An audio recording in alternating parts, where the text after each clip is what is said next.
Jain Acharya Dr. Lokesh Muni has made history by becoming the first Indian monk to receive the American President's Gold Volunteer Service Award, a prestigious recognition for individuals who have dedicated at least 500 hours to voluntary service in the United States. The ceremony held in Capitol Hill, Washington, D.C. saw U.S. Congressman Brad Sherman and President Joe Biden applauding Acharya Lokesh Muni for his tireless humanitarian efforts.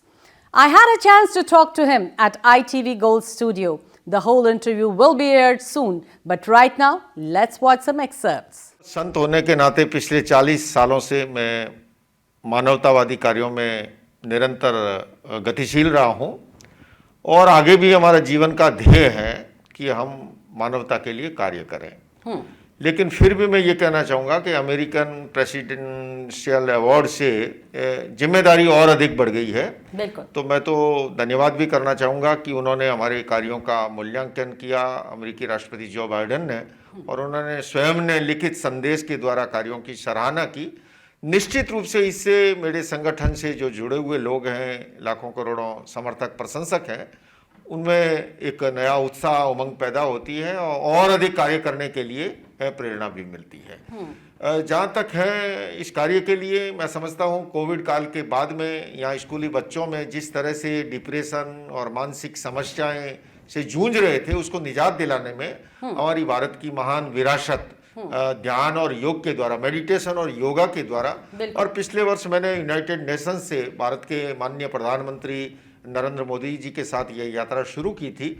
अगले ही दिन राष्ट्रपति भवन में हम invite कर रखा था राष्ट्रपति Biden ने, और आखिर में वर्ल्ड रिलीजन पार्लियामेंट शिकागो में, जिसको स्वामी विवेकानंद जी ने 1893 में संबोधित किया था, उसका ओपनिंग सेशन का मैं स्पीकर था। तो ये एक लंबा कालखंड मुझे मिला, लगभग 3 महीने से अधिक का समय, और उसमें मैंने अमेरिका के खासकर स्कूली बच्चों को कि वो कोविड के बाद में 2 वर्ष तक लगातार जो अंदर ही बंद रहे, वो मानसिक समस्याओं से जूझ रहे थे, उनको मेडिटेशन, योग और वेलनेस के द्वारा।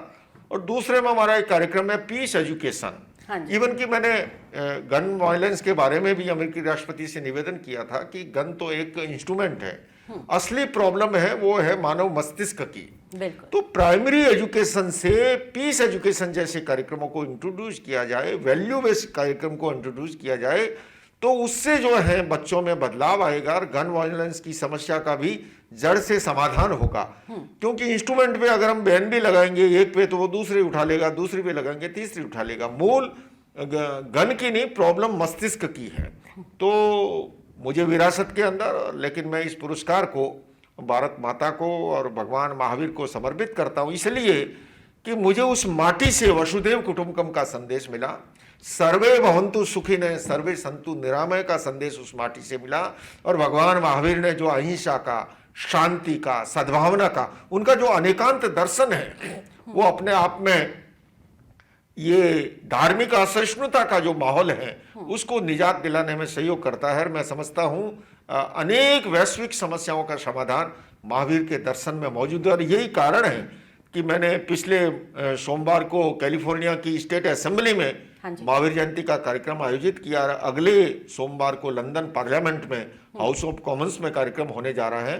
तो समय के साथ भगवान महावीर के उस अहिंसा दर्शन की स्वीकार्यता बढ़ रही है, लोगों में अवेयरनेस बढ़ रही है, और कोविड काल के बाद में पूरी दुनिया में वेलनेस के प्रति एक नया आकर्षण पैदा हुआ है। मेडिटेशन, योग, आयुर्वेद, नेचुरोपैथी, ऑर्गेनिक, और ये हमारी भारत की महान विरासत है, उसी को लेकर के मैं प्रयास कर रहा हूँ। और उसका जब अमेरिका के राष्ट्रपति तक मूल्यांकन करते हैं, तो निश्चित रूप से उससे सुकून मिलता है कि दुनिया उन मूल्यों को स्वीकार करने लगी। बिल्कुल। तो आचार्य जी, आप मुझे ये बताएं कि यहाँ के जो हमारा इंडियन डायस्पोरा है, वो आपको कैसे, अगर वो इन्वॉल्व होना चाहता है इसमें, तो वो क्या करते हैं? देखिए, मैं तो सबको सादर आमंत्रित करता हूँ, क्योंकि मेरा ये मानना है कि अच्छी शक्तियों का जुड़ाव जरूरी है। बुरे लोग हम देखते हैं आतंकवादी तक संगठन बना लेते हैं, तो भला अच्छे व्यक्ति मिलके काम क्यों नहीं कर सकते? मैं तो धर्मगुरुओं के लिए कहता हूँ। मैं भारत के संदर्भ में कहूँ, राजनीतिक दलों को हम कोसते हैं, लेकिन फिर भी वो एक कॉमन मिनिमम प्रोग्राम बना के 5, 10, 15 वर्ष तक एक साथ सरकार चला लेते हैं, कभी एनडीए के नाम से, कभी यूपीए के नाम से। तो भला सभी धर्मों के धर्मगुरु मिलकर काम क्यों नहीं कर सकते? उसी तरह से सामाजिक संगठन मिलकर काम क्यों नहीं कर सकते? तो इंडियन डायस्पोरा जो यहाँ है बहुत अच्छा संगठन है, वो मैंने उसके बारे में सुना है, जाना है। मैं उनको आमंत्रित करता हूं, आइए मेरे साथ। और अगर वो मानवता के लिए सेवा करना चाहते हैं तो जुड़े विश्व शांति केंद्र से, अहिंसा विश्व भारती संस्था से। अहिंसा विश्व भारती फाउंडेशन यहाँ रजिस्टर्ड है। 503C जो सिस्टम होता है यहाँ का, वो भी उसके पास है। इंडिया में भी ATG 12A और CSR का सिस्टम है उसके पास। हम सभी मिलकर के मानव जाति का हित और कल्याण कैसे हो, जाति और संप्रदाय से परे जाकर के। और अहिंसा विश्व भारती मुझे कहते हुए सात्विक प्रसन्नता है कि वो संप्रदाय की सीमा रेखाओं से परे जाकर के मानव मात्र के कल्याण के लिए, जीव मात्र के कल्याण के लिए कार्य कर रहा है। क्योंकि जैन धर्म में जीव दया का भी बड़ा महत्व है। इसीलिए पशु पक्षियों का भी कल्याण कैसे हो, वो अबोल हैं, मूक हैं, वो बोल नहीं सकते हैं, उनकी पीड़ा को भी हम समझें और उनको पीड़ा मुक्त कर सकें। अगर ऐसा हो सका, क्योंकि हमारी भारतीय संस्कृति कहती है सत्वेषु मैत्री गुणेषु प्रमोदम क्लिष्टेषु जीवेषु कृपा पर्वतम माध्यस्थ भावो विपरीत वृत्तो। तो जो पीड़ा में है, संकट में है, उनके हम कैसे सहयोगी बने, और उसके अंदर अहिंसा विश्व भारती विश्व शांति के अंदर तैयार है। आइए आप सब उससे जुड़िए और हम मिलकर के इस दुनिया को खूबसूरत बनाएं। हमारी इस दुनिया से आतंक, तनाव, गरीबी से मुक्त हो ये दुनिया, और हम भावी पीढ़ी को एक अच्छी दुनिया, एक अच्छा संसार सौंप करके जाएं। And I want to wish you all the best with the project and thank you so much for coming and once again congratulations. नहीं, मैं आपको भी बहुत बहुत धन्यवाद दूंगा, और मैं पद्मश्री हमारे डॉक्टर सुधीर पारिक जी की भी इस बात के लिए सराहना करूंगा कि वो हमेशा हम सबको प्रेरित करते रहते हैं अच्छे कार्यों के लिए। आइए हम सब मिलकर के, आओ मिलकर बैठे आपस में बात करें, 4 कदम ही सही चलने का साथ करें। यूँ तो दूरी से दूरी बढ़ती जाएगी, कभी तो हम खुद से खुद की मुलाकात करें।